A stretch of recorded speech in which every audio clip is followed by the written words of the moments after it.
How to do the Estonian braid or the Vickel braid. I'm going to show you two methods of doing the braid. And I prefer doing method number 2 for a couple of reasons. And a more standard method is method number 1. Number 1 is you will find written instructions on how to do it. Number 2, you won't. They're too hard to describe in words. In this case, you'll notice that my Vickel braid starts mid-work and goes across. It doesn't matter if you start your work at the end or mid-work. The trick is, as soon as you're ready to start your Vickel braid, you have to make an increase. Now what I recommend is if you're doing the Vickel braid right on the edge, just have an edge stitch. So knit one at the edge and then do your increase to start the braid. But in this particular garment, it starts at this point. So at the point when you're ready to do the braid, that's when you increase 1. Why do I prefer method 2 over method 1?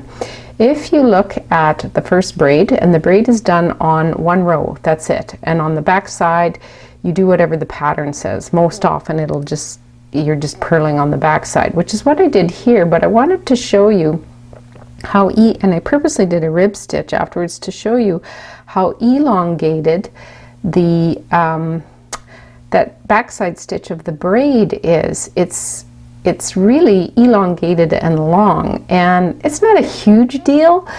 It's a little pet peeve I have about this braid. This one is method 1 as well, and I did stockinette to show you. And this stitch following the braid is very elongated, whereas in method 2 I find that that stitch, it's exactly the same as it should be when you do the second method. There is no gap in the work. The back side might show you, maybe not. So this is method 2, which I prefer. You can tell the braid is there, but the stitching all looks very consistent.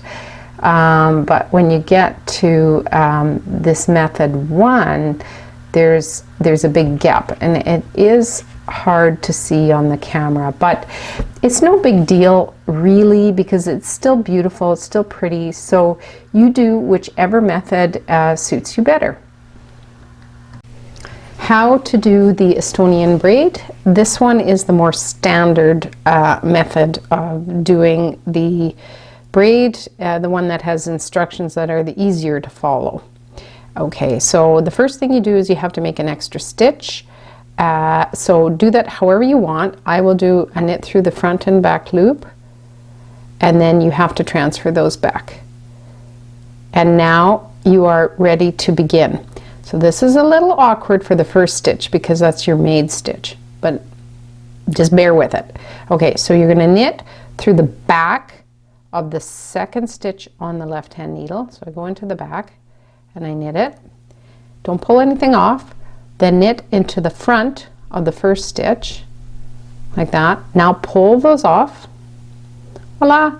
Now transfer this just newly made stitch back to the left hand needle and repeat. Knit into the back of the second loop that's on the second stitch. Don't pull anything off. Knit into the front of the first stitch. Whoop. Pull those 2 off and then transfer it back one more time. Knit through the back loop. Oops. Knit through the back loop. Oops. And knit through the front loop. Pull them off. Transfer the stitch. Okay, and you just keep doing that. I'll do one more and then I will show you how to end it. So knit through the back of the second stitch on that needle, knit through the first stitch, pull them off, transfer the stitch. Okay, I will show you what to do when you get near the end. We are nearing the end of where the Vickel braid or the Estonian braid ends, so I just have 3 stitches left. I will show you what to do. So we are going to continue with the braid. So knit into the back loop of the second stitch, knit into the front loop of the first stitch, pull it off. But now that there's only 1 stitch left, I don't want you to transfer that one. Instead, I want you to knit this last stitch, and then this is decreasing by 1 because you increase by 1 at the beginning, and that is the end of the Vickel braid or the Estonian braid. The second method for doing the Estonian braid, I actually prefer this method. So how you do this is maybe a little more complicated than the first. I actually find it easier. So you make an increase. So I do the knit through the front and back loop, and this time I keep them on this needle. Okay, this is the fun part.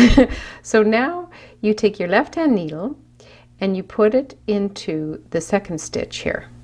Okay, now very carefully you're going to pull this right hand needle out, and then you're quickly capturing that loose stitch. Pull it around and then knit into the front of that stitch, pull it off. What the heck? And we repeat. So now we knit the next stitch, insert the needle into the second one from the end on the right hand side. Very carefully pull your right hand needle out and capture that drop stitch, and then knit into the stitch on the left hand needle, pull it off. I'll do it again. So we're going to knit a stitch, we're going to pick up the second stitch, very carefully pull your needle out and capture that drop stitch. Whoops, I captured it with an extra ply, there we go, and then knit that stitch on the left hand needle, pull it off. Repeat. Knit, pick up the loop on the second from the end, very carefully pull the right hand needle out, and then re-pick up that drop stitch and knit through the stitch on the left hand needle, pull it off. Continue to the end, and I'll show you how you end this. Just about at the end, that's where I stop my Vickel braid, so I will repeat just to show you this. Okay, so I'm going to knit this stitch,